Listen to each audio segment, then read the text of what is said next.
হাবিবুর রহমান, পাবনা ১। আলহামদুলিল্লাহ, সালাতু ওয়াসসালামু আলা রাসূলিল্লাহ। মাননীয় স্পিকার, আপনার সময় 10 মিনিট।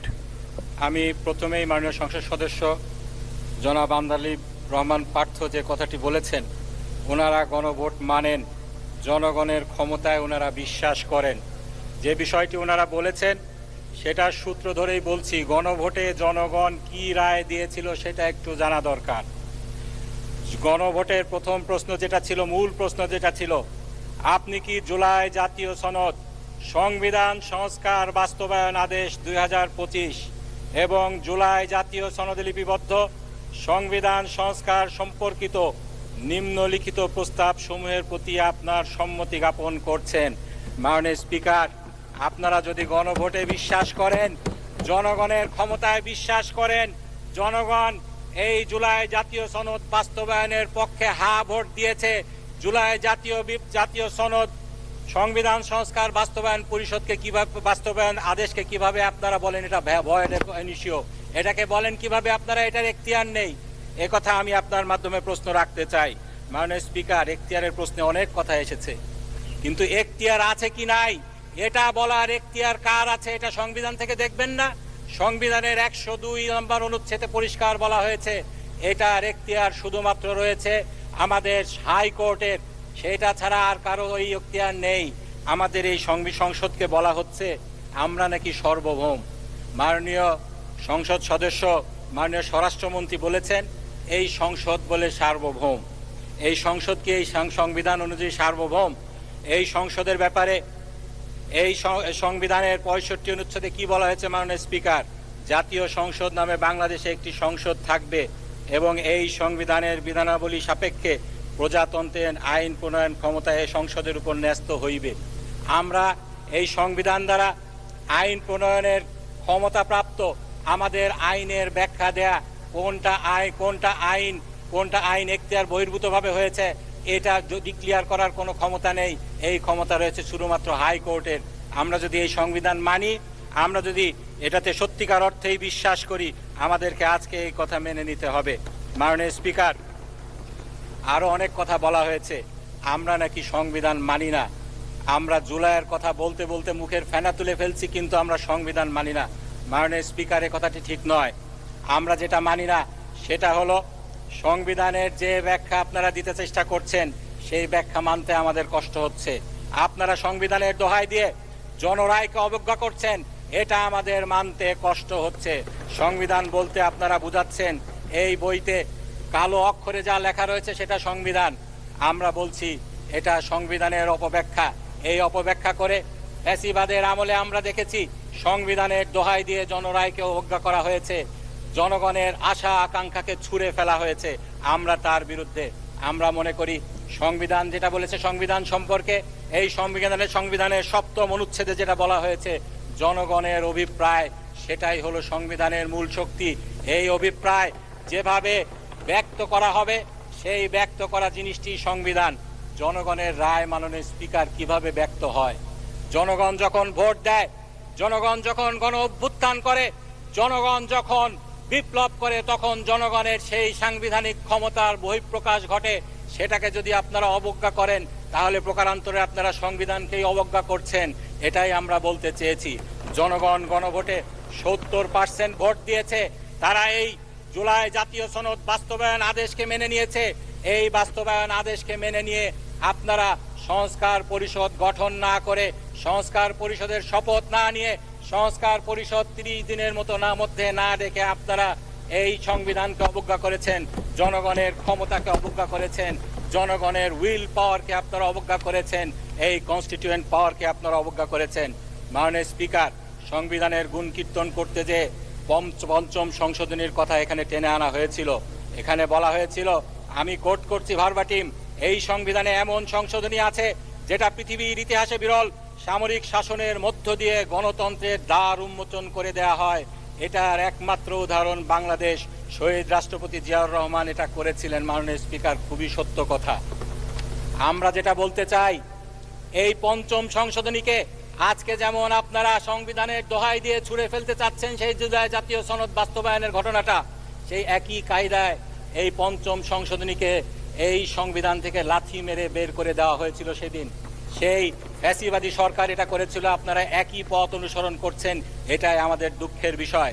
সেদিন শুধুমাত্র পঞ্চম সংশোধনীকেই বাতিল করা হয়নি, সেদিন সংবিধানের দোহাই দিয়ে শহীদ প্রেসিডেন্ট জিয়াউর রহমান সম্পর্কে কি কথা বলা হয়েছিল সেটা জানা দরকার জাতির। শহীদ প্রেসিডেন্ট জিয়াউর রহমানকে বলা হয়েছিল অবৈধ দখলদার, ইউজার পার। আমি কোট করছি মাননীয় স্পিকার, সেই জাজমেন্টে কি বলা হয়েছিল? The High Court Division having found Khondaker Mushtaq Ahmed, Justice S M Sayem and General Ziaur Rahman as usurpers. এটার মানে হলো হাইকোর্ট পেয়েছে, যেটা তারা সাব্যস্ত করেছে, Khondaker Mushtaq Ahmed, Justice S M Sayem এবং জেনারেল জিয়াউর রহমান হলো অবৈধ দখলদার। সংবিধানের আজকে আপনারা যেরকম দোহাই দিচ্ছেন, সংবিধানের এই লিটারাল মিনিংকে, এই সংকীর্ণ মিনিংকে আপনারা উপরে তুলে ধরছেন, এটাকে যদি মেনে নিতে হয়, পঞ্চম সংশোধনী বাতিল রায়ের মাধ্যমে জিয়াউর রহমান অবৈধ ক্ষমতার দখলদার হন। আপনারাই এখন বিচার করুন, আপনারা কি সংবিধানের দোহাই যেভাবে দিচ্ছেন এটা মেনে শহীদ জিয়াউর রহমানকে আপনারা ক্ষমতার অবৈধ দখলদার হিসাবে স্বীকার করে নেবেন কিনা? মাননীয় স্পিকার, এই সংবিধানের দোহাই দিয়ে 13-10 সংশোধনী কেয়ারটেকার গভর্নমেন্টকে বাতিল করা হয়েছিল। বাই দ্য ওয়ে মাননীয় স্পিকার, এই কেয়ারটেকার গভর্নমেন্টকে আপনারা সেদিন পঞ্চম সংসদে মেনে নিতে চাননি, আপনি সেই পার্লামেন্টের অংশ ছিলেন। আপনি জানেন সেদিনও এরকম আজকে জুলাই গণরায়কে নিয়ে যেভাবে ঠাট্টা বিদ্রুপ করা হচ্ছে, বলা হচ্ছে জাতির সাথে প্রতারণা, আভ্যন্তরীণ প্রতারণার দলিল, সেদিনও বলা হয়েছিল কেয়ারটেকার গভর্নমেন্ট নিরপেক্ষ হতে পারে শুধুমাত্র পাগল আর শিশু। কিন্তু পরবর্তীতে যখন জনগণ রাস্তায় নেমেছিল, আপনারা কেয়ারটেকার গভর্নমেন্ট মেনে নিতে বাধ্য হয়েছিলেন। সেই কেয়ারটেকার গভর্নমেন্টকে সংবিধানের দোহাই দিয়ে এই স্বৈরাচারকে, এই ফ্যাসিবাদকে এই দেশে প্রতিষ্ঠা করার জন্য সেই কেয়ারটেকার গভর্নমেন্ট সিস্টেমকে বাতিল করা হয়েছিল। মাননীয় স্পিকার, সেই 13-10 সংশোধনীর রায়ের মামলায় আমরা দেখেছি, সেখানে রায়ে যেটা বলা হয়েছে, জনগণের হাতে ক্ষমতা রয়েছে, তারা যখন যেভাবে চায় সেভাবে তাদের কনস্টিটিউয়েন্ট পাওয়ারকে তারা ইউজ করতে পারে।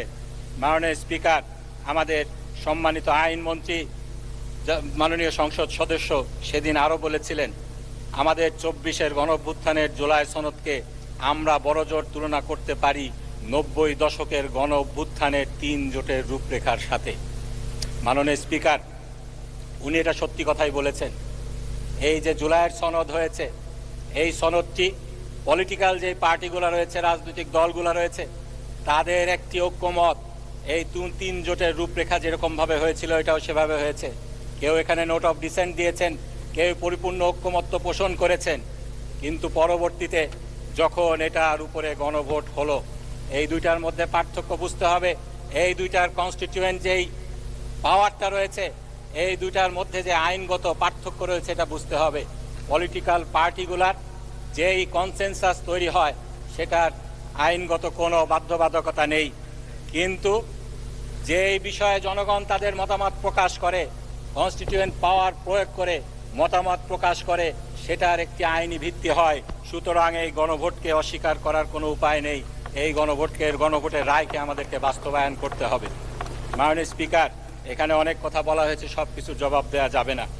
এখানে বলা হয়েছে প্রেসিডেন্ট অনেক কিছু পারেন না, তাকে পারানো হয়। মাননীয় স্পিকার, আমাদের মাননীয় স্বরাষ্ট্রমন্ত্রী এটা প্রেসিডেন্টকে জিজ্ঞেস করতে পারেন কি পারেন না সেটি আরেকটি প্রশ্ন, কিন্তু যেই প্রেসিডেন্ট ফ্যাসিবাদকে জাস্টিফাই করার জন্য ফ্যাসিবাদের মাধ্যমে নির্বাচিত হয়ে সেই ক্ষমতায় আরোহণ করেছেন, তিনি অনেক কিছুই ফ্যাসিবাদকে, সেই অনেক কিছুই তিনি পারেন না, এটা স্বাভাবিক। তিনি যেটা পারতেন স্বাভাবিকভাবে সেটা তিনি করেছেন। দেশনেত্রী বেগম খালেদা জিয়াকে তিনি যখন দুদকে ছিলেন সেদিন তিনি জিয়া অরফানেজ মামলায় দোষী সাব্যস্ত করেছিলেন, কিন্তু তাকে জনগণ বিপ্লবের পরে অনেক কিছু পারিয়েছে, যার সরাসরি সুবিধাভোগী আজকের আমাদের সরকার দলীয় সংসদ সদস্যগণ। সেদিন তাকে কি জিনিস পারিয়েছিল আমি আপনাকে একটু বলতে চাই। 6/8/2024 যেদিন সংসদকে ভেঙে দেওয়া হয়েছিল, রাষ্ট্রপতি ভেঙে দিয়েছিলেন, রাষ্ট্রপতি যার সরাসরি সুবিধাভোগী আজকের আমাদের সরকার দলীয় সংসদ সদস্যগণ, সেদিন তাকে কি জিনিস পাঠিয়েছিল আমি আপনাকে একটু বলতে চাই। 6/8/2024 যেদিন সংসদকে ভেঙে দেওয়া হয়েছিল, রাষ্ট্রপতি ভেঙে দিয়েছিলেন, রাষ্ট্রপতি মোহাম্মদ শাহাবুদ্দিন, সাথে 3 বাহিনীর প্রধান, বিভিন্ন রাজনৈতিক দলের নেতৃবৃন্দ, সুশীল সমাজের প্রতিনিধি এবং বৈষম্য বিরোধী ছাত্র আন্দোলনের নেতৃবৃন্দের সাথে পরামর্শ করে জাতীয় সংসদ ভেঙে দিয়েছিলেন। মাননীয় স্পিকার, আমাকে যদি 1 মিনিট সময় দেন আমি শেষ করে দিব।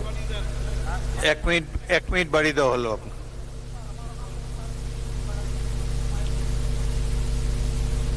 বিরোধী দল নেতা বলেন।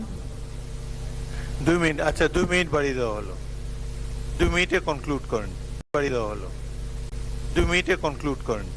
মাননীয় স্পিকার, ধন্যবাদ আপনাকে। সেদিন রাষ্ট্রপতি 3 বাহিনী প্রধানের সাথে সব পরামর্শ করেছিলেন, রাজনৈতিক নেতৃবৃন্দের সাথে পরামর্শ করেছিলেন, সুশীল সমাজের প্রতিনিধির সাথে পরামর্শ করেছিলেন। সংবিধানের কোন বিধি মেনে তিনি এটা করেছিলেন? মাননীয় স্পিকার, সংবিধানের 72 পারেন, সেদিন প্রধানমন্ত্রী তো ভারতে পালিয়েছিলেন, সেই প্রধানমন্ত্রীর কোন পরামর্শের ভিত্তিতে সেদিন এটা তিনি করেছিলেন? একই সাথে একই প্রেস বিবৃতিতে সেটা বলা হয়েছে বিএনপির চেয়ারপারসন বেগম খালেদা জিয়ার মুক্তিও একই পদ্ধতিতে দেয়া হয়েছে। বিএনপির চেয়ারপারসন বেগম খালেদা জিয়াকে এই সংবিধানের 49 ধারা মোতাবেক 49 অনুচ্ছেদ মোতাবেক মুক্তি দেওয়া হয়েছে। 48-3 অনুযায়ী এ বিষয়ে প্রধানমন্ত্রীর সাথে পরামর্শ করার বাধ্যবাধকতা ছিল।